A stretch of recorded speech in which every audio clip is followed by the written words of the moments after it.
Assalamualaikum warahmatullahi wabarakatuh. Selamat datang kembali di channel Kisah Warganet. Di video kali ini saya akan melanjutkan cerita yang berjudul Istriku Gancet dengan Pengusaha Kaya. Seperti apa kelanjutan ceritanya? Tanpa banyak basa-basi lagi, mari kita masuk ke ceritanya.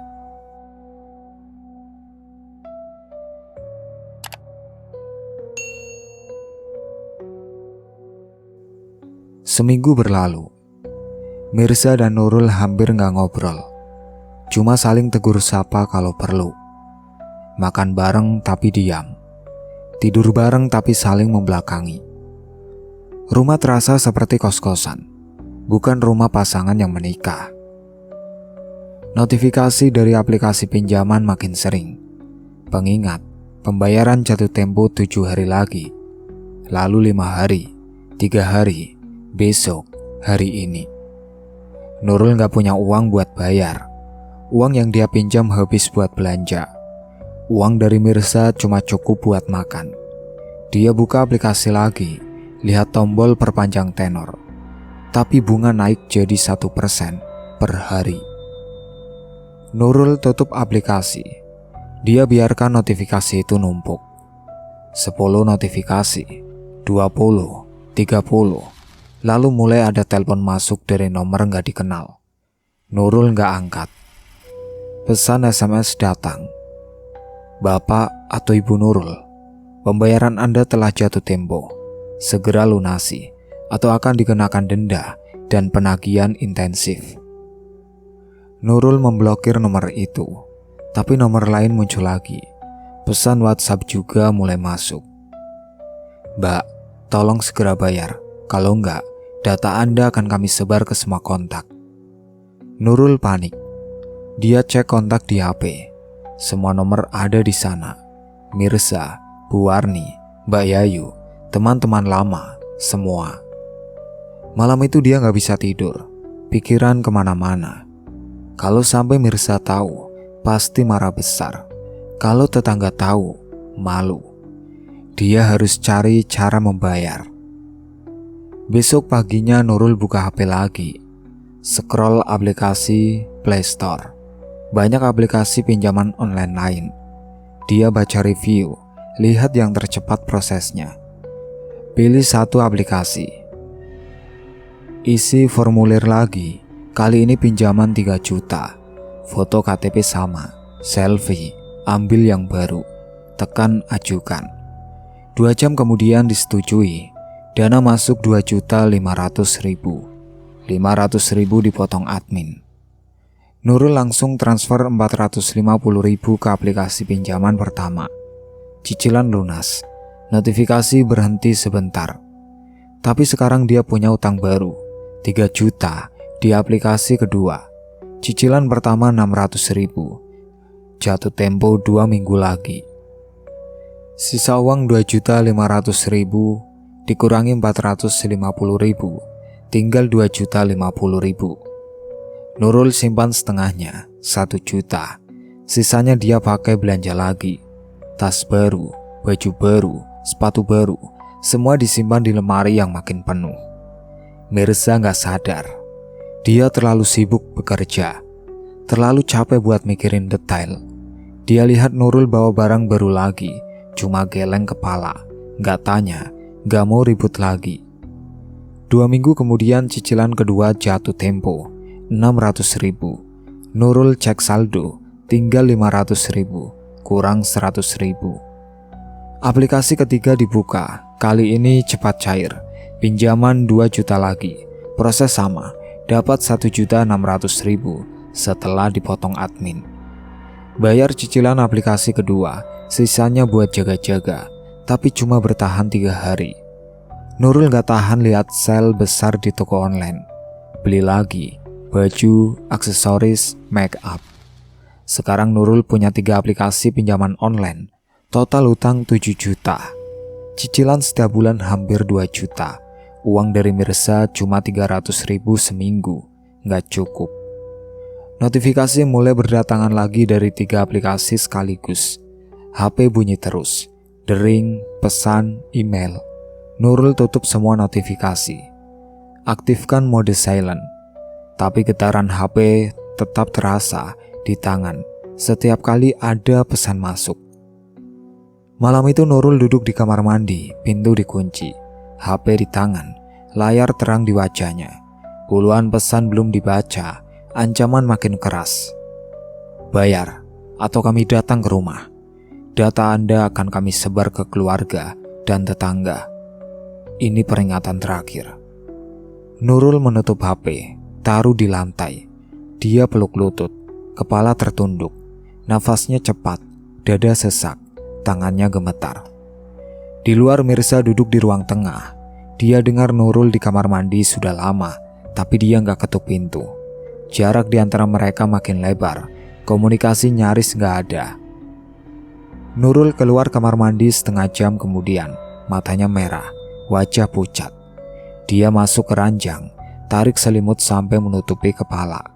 HP dia matikan total. Tapi masalah gak hilang cuma karena HP dimatikan. Utang tetap ada, bunga terus berjalan, dan lubang yang Nurul gali makin dalam, makin gelap, makin sulit buat keluar. Pagi berikutnya Nurul nyalakan lagi karena dia butuh alarm buat bangun. Begitu layar menyala, notifikasi membanjiri. Ratusan pesan masuk sekaligus. HP getar terus sampai hampir jatuh dari tangan. Nurul buka satu persatu dengan tangan gemetar.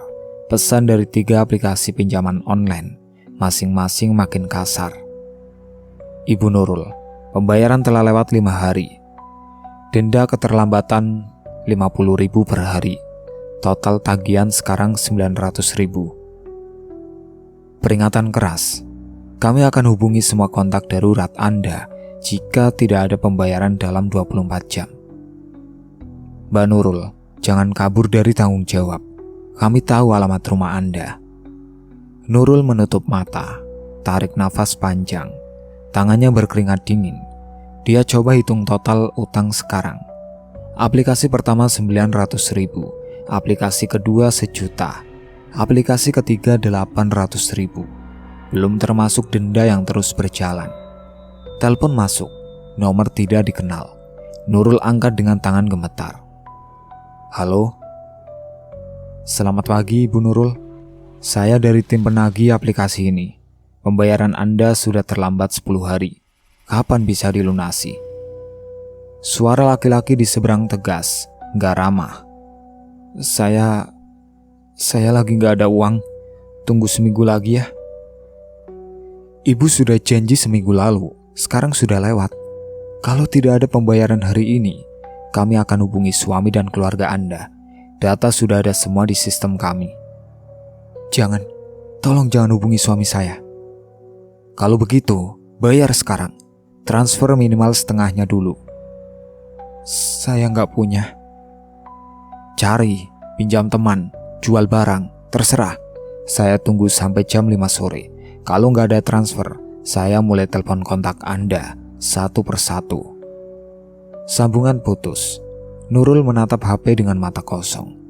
Keringat dingin mengalir di pelipis. Dia duduk di tepi ranjang, lutut terasa lemas. Dari ruang tengah, Mirsa bersiap berangkat ngajar. Dia lihat Nurul dari celah pintu kamar yang terbuka sedikit. Istrinya duduk diam, wajah pucat, tangan pegang HP erat. Nurul, kamu sakit? Nurul tersentak, langsung sembunyikan HP di bawah bantal. Enggak, cuma pusing dikit. Minum obat, ada paracetamol di laci. Iya. Mirsa pergi. Suara motor menyala, lalu menjauh. Nurul menunggu sampai benar-benar sepi, lalu ambil HP lagi. Sehari itu Nurul keluar masuk kamar dengan gelisah. Dia coba hubungi teman-teman lama, minta pinjam uang, tapi semua nolak atau nggak angkat telepon. Beberapa bahkan blokir nomornya setelah tahu mau pinjam uang. Sore itu tepat jam 5 telepon masuk lagi. Bukan dari debt collector, tapi dari nomor Mirsa. Nurul mengangkat. Halo? Nurul, ada yang telepon HP aku tadi. Bilang dari lembaga keuangan. Tanya soal kamu. Kenapa? Suara Mirsa curiga. Jantung Nurul berhenti sedetik. Siapa yang telepon? Gak tahu, nomor gak dikenal. Tapi dia sebut nama kamu. Bilang ada utang yang belum dibayar. Itu apa maksudnya? Salah sambung mungkin, Mas. Nurul, jangan bohong. Kamu utang di mana? Enggak ada, Mas. Serius, itu pasti penipuan. Mirsa diam sebentar di seberang. Lalu suaranya naik sedikit. Aku pulang sekarang, kita bicara. Sambungan terputus. Nurul berdiri cepat, jalan mondar-mandir di kamar. Pikirannya kacau. Mirsa pasti marah besar kalau tahu. Dia harus cari alasan, cari cara kabur dari pertanyaan. Setengah jam kemudian Mirsa sampai rumah. Dia masuk dengan wajah tegang, langsung ke kamar. Nurul berdiri di samping lemari, pura-pura lipat baju. Nurul, duduk, kita ngobrol. Ngobrol apa, Mas? Soal telepon tadi, dan soal kamu yang akhir-akhir ini aneh. Nurul duduk di tepi ranjang, tangan dilipat di pangkuan. Mirsa berdiri di depannya, tangan di pinggang. Kamu pinjam uang di mana? Enggak ada, Mas, aku gak pinjam. Terus kenapa ada yang telepon bilang kamu utang? Kenapa kamu gelisah terus? HP bunyi terus tapi kamu gak angkat. Itu spam, Mas. Banyak kok sekarang penipu kayak gitu. Mirsa ambil HP Nurul yang ada di meja. Nurul langsung berdiri, coba ambil. Mas, jangan. Kenapa gak boleh? Kalau gak ada apa-apa, kenapa takut? Mirsa buka HP itu, gak dikunci, karena Nurul lupa menguncinya. Layar penuh notifikasi dari aplikasi pinjaman online. Ratusan pesan, puluhan panggilan tak terjawab. Wajah Mirsa berubah, dari bingung jadi shock, lalu jadi marah. Ini apa, Nurul? Nurul gak jawab, dia cuma berdiri diam, kepala tertunduk. Mirsa scroll pesan-pesan itu, baca satu persatu, tagihan, ancaman, denda, total utang nyaris 10 juta. Kamu pinjam 10 juta? Suara Mirsa nyaris berteriak. Mas, dengerin dulu. Dengerin apa? Kamu bohong ke aku. Kamu bilang gak ada apa-apa, tapi ternyata kamu utang segini banyak. Nurul mulai nangis. Aku terpaksa, Mas. Aku butuh uang. Buat apa? Buat beli baju, buat beli tas, buat dandan minor tiap hari. Mirsa lempar HP ke ranjang. Suaranya keras penuh emosi. Aku capek hidup miskin. Aku pengen punya barang bagus kayak orang lain. Dengan cara utang, dengan cara bohong ke aku. Kamu gak kasih cukup. Kamu cuma kasih 300.000 seminggu. Itu cuma cukup buat makan. Mirsa melangkah maju, wajahnya merah. Aku kerja dari pagi sampai malam. Aku gak tidur cukup. Aku kasih semua yang aku punya, dan kamu bilang gak cukup. Iya, gak cukup. Kamu gak ngerti apa yang aku rasain. Kamu gak ngerti gimana rasanya jadi istri yang gak punya apa-apa. Terus sekarang gimana? Kamu mau bayar utang itu pakai apa? Aku gak punya uang sebanyak itu. Nurul menangis semakin keras. Tubuhnya bergetar. Aku gak tahu. Aku bingung. Kamu harusnya mikir sebelum utang. Sekarang gimana? Debt collector bakal datang ke sini. Tetangga bakal tahu. Semua orang bakal tahu kita miskin dan berhutang. Jangan teriak ke aku. Nurul balas teriak.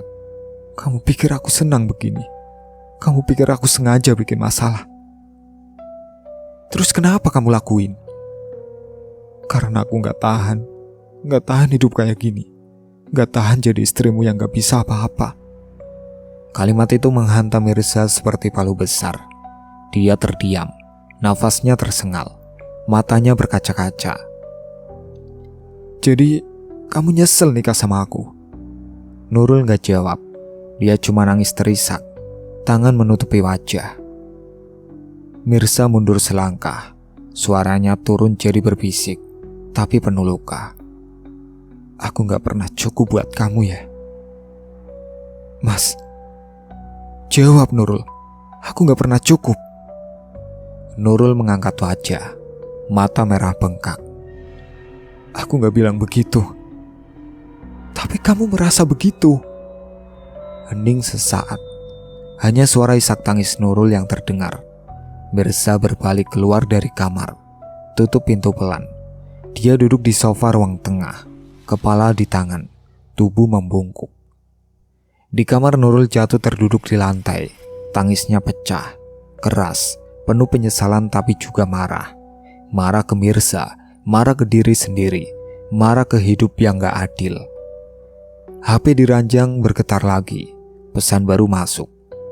Ibu Nurul, kami akan datang ke alamat Anda besok pagi untuk penagihan langsung. Siapkan pembayaran atau barang jaminan. Nurul gak lihat pesan itu. Dia cuma duduk di lantai, menangis sampai suara hilang, sampai mata perih, sampai gak ada air mata lagi yang keluar. Air mata Nurul berhenti mengalir saat matahari mulai terbenam. Dia duduk di lantai kamar sampai kaki kesemutan, lalu berdiri pelan. Wajahnya bengkak, mata merah, tapi ada sesuatu yang berubah di dalam dirinya. Bukan penyesalan, tapi semacam keputusan yang mulai terbentuk. 2 hari setelah pertengkaran itu, Nurul keluar rumah pagi-pagi.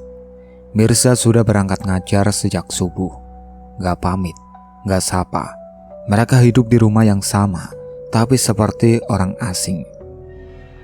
Nurul jalan kaki ke ujung jalan raya, naik angkot ke arah pasar. Tapi dia gak turun di pasar. Dia lanjut sampai ke daerah kota, turun di depan deretan ruko kecil. Ada salon murah di situ. Papan nama cat biru pudar. Salon cantik. Potong rambut mulai 15.000. Nurul masuk. Ruangan sempit. 3 kursi plastik buat tunggu. 2 kursi salon menghadap cermin besar yang sudah kusam. Bau cat kuku dan hairspray tercampur jadi satu. Satu mbak-mbak lagi potong rambut pelanggan. Yang satu lagi bersih-bersih lantai. Mau potong atau kerimbat, Mbak? Tanya Mbak yang pegang sapu. Potong aja, dirapiin dikit. Oke, tunggu sebentar ya. Nurul duduk di kursi tunggu, ambil majalah bekas dari meja. Majalah gosip artis. Halaman sudah lusuh dan robek di beberapa bagian. Dia buka asal, gak baca apa-apa. Pintu salon terbuka. Perempuan masuk dengan langkah percaya diri. Nurul lihat dari sudut mata, lalu matanya terbuka lebar. Perempuan itu pakai baju atasan satin warna putih, celana jeans branded yang kelihatan mahal, sepatu hak tinggi merek terkenal, tas Gucci tiruan tapi kelihatan meyakinkan. Rambut di blow kering sempurna, make up tebal tapi rapi, wajahnya familiar. Regina? Nurul berhenti tanpa sadar. Perempuan itu menoleh, lalu senyum lebar. Nurul? Ya ampun, lama banget gak ketemu. Mereka berpelukan singkat. Regina mundur, lihat Nurul dari atas ke bawah dengan senyum yang agak menilai. Kamu masih di sekitaran sini? Iya, rumah gak jauh. Kamu gimana? Udah lama gak kelihatan. Regina duduk di kursi tunggu, silangkan kaki dengan anggun. Aku pindah ke kota sejak lulus SMA, kerja di sana, pulang sebulan sekali aja, itu pun cuma sebentar. Kerja apa? Di tempat hiburan, karaokean gitu, lumayan kok gajinya bagus. Nurul lihat penampilan Regina lagi, baju mahal, tas branded, HP terbaru yang diletakkan di pangkuan. Semua kelihatan sempurna. Nurul merasa kecil di samping teman SMA-nya ini. Enak ya kelihatannya, kamu sukses. Regina senyum tipis, ada kebanggaan di situ. Alhamdulillah, kerja keras sih sebenarnya. Tapi hasilnya sesuai sih. Kamu sendiri gimana? Udah kerja? Enggak, aku cuma di rumah ngurus suami. Oh, udah nikah? Sama siapa? Mirza, kamu kenal gak? Dia guru honorer. Regina mengangguk pelan. Senyumnya masih ada tapi matanya ada sesuatu di sana. Kasihan mungkin, atau semacam rasa unggul. Guru honorer ya? Gajinya ya gitu ya? Nurul gak jawab. Dadanya sesak mendengar nada bicara Regina yang terdengar meremehkan, meski halus. Mbak Salon panggil Regina. Mbak, giliran. Oke, Regina berdiri. Tapi sebelum jalan ke kursi salon, dia lihat Nurul lagi. Kamu lagi nunggu juga kan? Kita ngobrol lagi nanti ya? Iya. Regina duduk di kursi salon, minta dipotong sedikit dan blow dry. Nurul duduk di kursi tunggu, pura-pura baca majalah tapi matanya terus melirik ke arah Regina. Perempuan itu ngobrol santai sama Mbak Salon, ketawa-ketawa, cerita soal kerjaan, soal uang yang gampang didapat. Setengah jam kemudian giliran Nurul. Regina sudah selesai. Duduk di kursi tunggu sambil main HP. Rambutnya mengembang sempurna, mengkilat kena cahaya lampu salon. Nurul dipotong cepat, cuma dirapiin ujung-ujung rambut. 10 menit selesai. Dia bayar 15.000, uang pas dari sisa belanja minggu lalu. Keluar salon, Regina masih di luar, berdiri di samping motor Matic merah menyala yang parkir di depan. Nurul, kamu mau kemana? Aku anterin. Gak usah, aku naik angkot aja. Ayolah, kebetulan aku lagi gak buru-buru. Nurul ragu sebentar, tapi akhirnya naik ke motor Regina.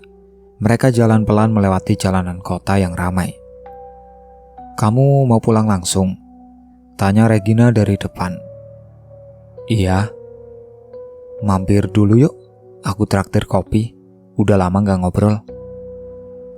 Nurul sebenarnya mau menolak, tapi mulutnya malah bilang iya. Mereka berhenti di warung kopi pinggir jalan. Pesan 2 es kopi susu. Duduk di bangku plastik menghadap jalan. Regina ambil HP. Tunjukkan foto-foto di galeri.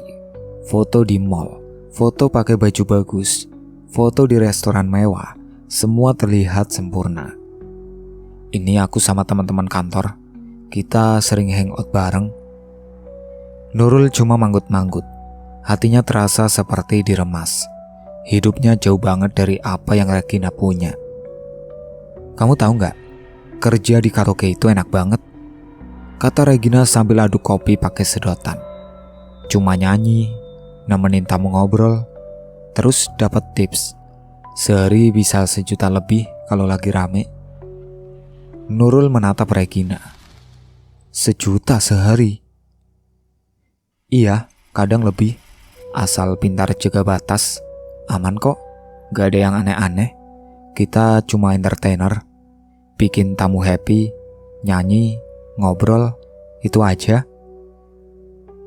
Tapi gak bahaya? Regina tertawa kecil. Bahaya gimana? Kita ada security. Tamu juga orang-orang berduit, sopan. Mereka cuma pengen hiburan aja. Gak ada yang maksa apa-apa. Kita bebas kok. Kalau gak mau nemenin tamu tertentu, tinggal bilang aja. Nurul diam. Pikirannya melayang ke utang 10 juta yang menumpuk, ke pesan ancaman dari debt collector, ke wajah Mirza yang penuh kekecewaan. Kenapa kamu tanya? Regina menatap Nurul dengan mata tajam, seperti bisa baca pikiran. Enggak, cuma penasaran aja. Kamu butuh uang? Pertanyaan itu langsung menohok. Nurul lihat Regina, gak tahu harus jawab apa. Regina senyum tipis, bersandar di kursi. Aku lihat matamu, Nurul. Aku kenal tatapan orang yang lagi butuh uang. Kamu lagi kesulitan ya? Nurul menunduk. Sedikit. Berapa? Banyak. Regina ambil HP, ketik sesuatu, lalu tunjukkan layar. Nomor WhatsApp dengan nama Mami Lin. Karaoke Senggigi. Ini bos tempatku kerja. Kalau kamu serius mau coba, aku bisa kenalin. Tempatnya aman, gajinya bagus. Sehari kerja bisa bawa pulang minimal 500.000. Belum tips, kalau rajin, sebulan bisa 10 juta lebih. Nurul menatap layar HP itu. 10 juta sebulan. Cukup buat bayar hutang. Cukup buat hidup. Cukup buat gak merasa rendah lagi. Tapi aku udah nikah. Banyak kok yang nikah tapi kerja di sana. Suami gak perlu tahu. Bilang aja kerja di toko atau salon. Gampang. Regina minum kopinya santai, seperti bicara soal hal biasa. Aku gak tahu. Regina taruh HP di meja, tatap Nurul serius. Nurul, aku gak maksa. Tapi aku lihat kamu butuh. Hidup susah itu berat. Aku ngerti. Aku dulu kayak kamu, nikah muda, suami kerja serabutan, hidup pas-pasan. Tapi aku gak tahan. Aku cerai, cari kerja sendiri. Sekarang hidup enak, bebas. Nurul terdiam. Kata cerai itu nyangkut di pikirannya. Regina ambil HP lagi, ketik nomor Nurul yang dikasih tadi. Ini aku save nomor kamu. Kalau kamu butuh uang cepat, kabari aku. Aku bisa atur. Gak perlu lama mikir. Langsung bisa kerja besok kalau mau. Regina, gak usah jawab sekarang. Kamu pikir-pikir dulu. Tapi jangan lama-lama. Kesempatan gak datang 2 kali. Regina berdiri. Bayar kopi mereka berdua di kasir. Aku duluan ya. Kamu hati-hati. Regina naik motor, melambaikan tangan, lalu pergi. Asap knalpot tertinggal sebentar sebelum hilang ditelan angin. Nurul duduk sendirian di bangku itu. Kopi di depannya mudah mencair. Es batu jadi air. Dia lihat HP, buka pesan dari debt collector yang masih terus masuk. Pembayaran terakhir besok jam 12 siang. Atau kami datang ke rumah. Nurul tutup mata. Di kepala bergema kata-kata Regina. 1 juta sehari, 10 juta sebulan. Aman, pintar jaga batas. Dia buka kontak, cari nama Regina yang baru tersimpan. Jari menggantung di atas tombol chat. Belum tekan, tapi juga belum hapus. Jari Nurul akhirnya menekan tombol chat itu 3 hari kemudian. Malam itu debt collector datang ke rumah. Ketuk pintu keras sampai tetangga keluar lihat. Mirza yang buka pintu, dengerin ancaman langsung di depan wajah. Setelah debt collector pergi, Mirza masuk kamar.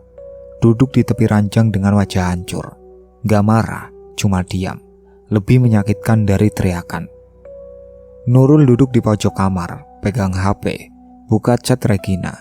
Ketik cepat sebelum nyali hilang. Gina, aku mau coba.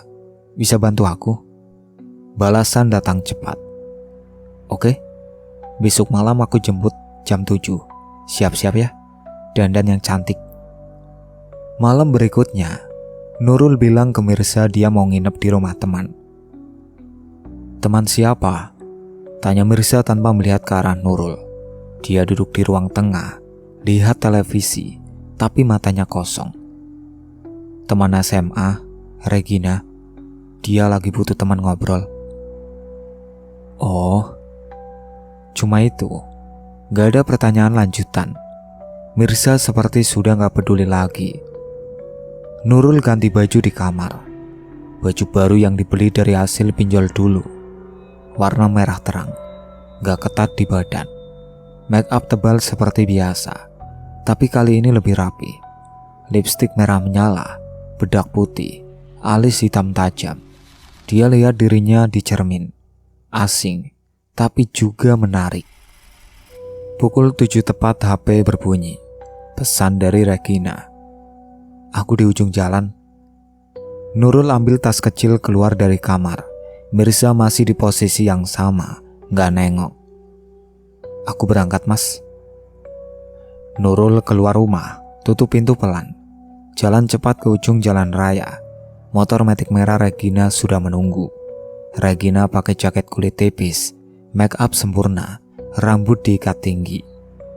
Naik, kita langsung ke sana. Nurul naik. meluk pinggang Regina dari belakang. Motor melaju cepat meninggalkan kampung, masuk ke jalan raya menuju kota. Perjalanan 20 menit terasa cepat. Nurul gak ngomong apa-apa, cuma lihat jalanan yang makin ramai. Lampu-lampu neon mulai menyala di kiri kanan. Mereka berhenti di depan bangunan 2 lantai dengan papan nama besar, Karaoke Senggigi. Lampu warna-warni berkedip di setiap tulisan itu. Pintu kaca besar dengan logo mikrofon. Parkiran penuh motor dan mobil bagus. Ini tempatnya, kata Regina sambil turun dari motor. Tenang aja, aku temani dari awal. Nurul turun, lihat bangunan itu dengan jantung berdebar kencang. Regina masuk duluan, Nurul ikut dari belakang. Lobi kecil dengan sofa merah gelap, lampu redup. Resepsionis perempuan muda duduk di meja depan, senyum ramah waktu lihat Regina. Malam Kak Gina? Malam, ini temanku, Nurul. Mau ketemu Mami Lin. Oh iya, Mami di dalam, langsung aja. Mereka masuk lewat pintu samping, naik tangga ke lantai 2. Ruangan di atas lebih luas. Beberapa pintu tertutup dengan nomor di depannya. Dari balik pintu terdengar musik karaoke samar, suara tawa, dan obrolan. Regina berhenti di pintu paling ujung, ketuk 3 kali. Mami, aku. Masuk. Pintu terbuka. Ruangan kecil dengan meja kerja, sofa kulit hitam, rak piala karaoke di dinding. Di belakang meja duduk perempuan usia 50-an, rambut pendek diwarnai coklat, make up menor, pakai kemeja satin pink. Dia sedang hitung uang. Ini Nurul yang aku bilang kemarin, Mi, kata Regina. Mama Lin berhenti hitung uang, lihat Nurul dari atas ke bawah, matanya tajam, menilai. Cantik, badannya oke. Umur berapa? 26, Mi, jawab Nurul pelan. Udah nikah? Nurul ragu sebentar. Iya. Suami tahu kamu di sini? Enggak. Mami Lin senyum tipis. Bagus. Yang penting kamu bisa jaga rahasia. Di sini simpel. Kamu nyanyi, nemenin tamu ngobrol, buat mereka happy. Jangan kaku, jangan jutek. Senyum terus. Tamu kasih tips, kamu terima. Bagi hasil 60-40. Kamu 60, tempat 40. Setuju? Nurul mengangguk cepat. Malam ini coba dulu. Aku masukin kamu ke room sama Gina. Lihat gimana caranya. Besok kalau cocok, kamu bisa datang sendiri. Oke, Mi. Mami Lin berdiri, keluar dari ruangan. Regina dan Nurul ikut. Mereka berhenti di pintu nomor 5. Mami Lin ketuk, lalu buka. Ruangan gelap dengan lampu neon ungu di sudut. Sofa merah panjang berbentuk L, meja rendah penuh botol minuman dan buah. Layar TV besar di depan, mikrofon wireless 2 buah. 3 laki-laki duduk di sofa, pakai kemeja rapi, usia 40-an. Mereka lagi ngobrol sambil minum. Pak, ini tambahan buat malamnya, namanya Nurul. Baru pertama kerja, jadi kasih sayang ya, kata Mami Lin sambil senyum lebar. Salah satu laki-laki yang paling gemuk senyum lebar. Wah, cantik. Ayo masuk, Dek. Jangan malu-malu. Nurul masuk dengan kaki gemetar. Regina ikut. Duduk santai di samping salah satu laki-laki. Nurul duduk di ujung sofa, tangan dilipat di pangkuan. Mami Lin keluar, tutup pintu. Musik karaoke menyala. Lagu pop lawas. Nurul, nyanyi dong, ajak laki-laki gemuk itu. Aku gak bisa nyanyi. Regina ketawa kecil, tepuk paha Nurul. Gak usah bagus, yang penting berani. Ayo. Regina ambil mikrofon, kasih ke Nurul. Pilih lagu di layar, lagu dangdut yang lagi hits. Musik mulai. Nurul berdiri dengan kaku. Dia nyanyi pelan, suara gemetar, nada banyak yang fales. Tapi tamu-tamu itu tepuk tangan, senyum lebar, bukan karena suaranya bagus, tapi karena mereka senang aja lihat perempuan baru.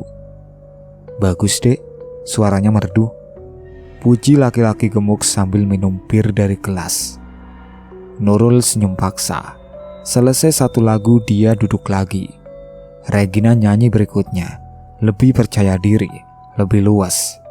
Dia ngobrol sama tamu ketawa, pegang lengan mereka waktu bicara.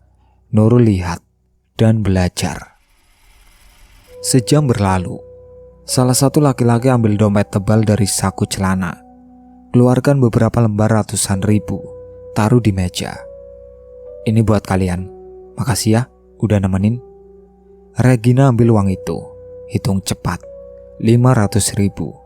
Dia bagi dua, kasih 250 ribu ke Nurul. "Simpan, ini tips pertamamu." Nurul lihat uang di tangannya, 250 ribu, lebih banyak dari uang yang Mirza kasih seminggu. Dadanya sesak, campur senang dan malu. Tengah malam mereka keluar dari room.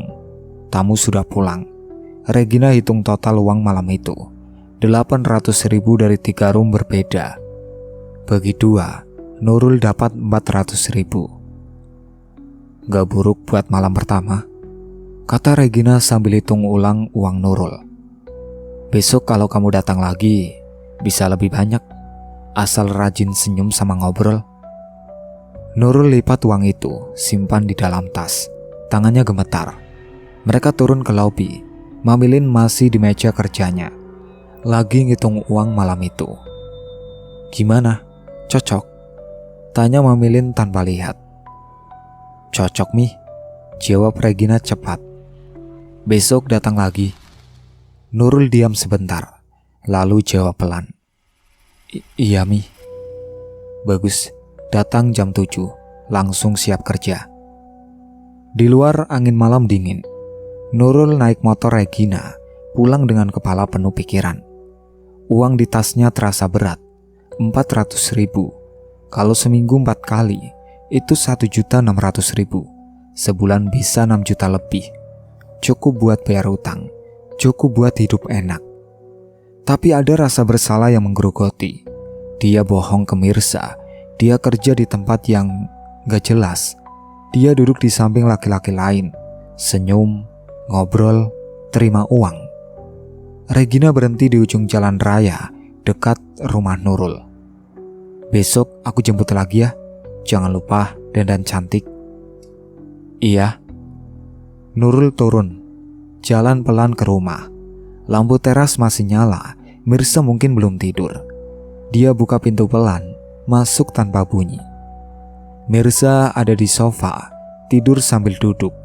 Televisi masih menyala, tapi volume kecil. Nurul lihat suaminya itu lama, wajahnya lelah, baju kusut, sepatu belum dilepas. Dia menunggu Nurul pulang, tapi ketiduran. Nurul ke kamar, buka tas, keluarkan uang 400 ribu. Lipatannya rapi, wangi parfum room karaoke masih menempel. Dia simpan di laci paling bawah, di bawah tumpukan baju lama. Lalu dia tidur dengan baju lengkap, gak ganti. Mata terpejam tapi pikiran melayang. Suara tawa laki-laki di karaoke, bunyi musik, bau parfum dan rokok, semua bercampur jadi satu dalam mimpi yang gelisah. Mimpi gelisah itu pecah saat subuh. Nurul bangun dengan keringat dingin membasahi leher. Mirza sudah gak ada di sofa. Suara air dari kamar mandi terdengar. Dia sudah mandi, siap-siap berangkat ngajar. Nurul berbaring lagi, lihat langit-langit kamar yang retak. 400 ribu di laci seperti membakar pikirannya. Pagi itu Mirza berangkat tanpa pamit. Pintu tertutup pelan, motor menyala, lalu hilang. Nurul bangun, cuci muka, lihat wajahnya di cermin. Make up semalam belum dibersihkan total. Ada noda hitam di bawah mata. Dia gosok pakai sabun sampai bersih. Tapi bayangan perempuan yang duduk di karaoke semalam masih terlihat jelas di mata. Sampai di sini dulu ceritanya. Nantikan cerita kelanjutannya di part berikutnya. Sekian dari saya. Wassalamualaikum warahmatullahi wabarakatuh.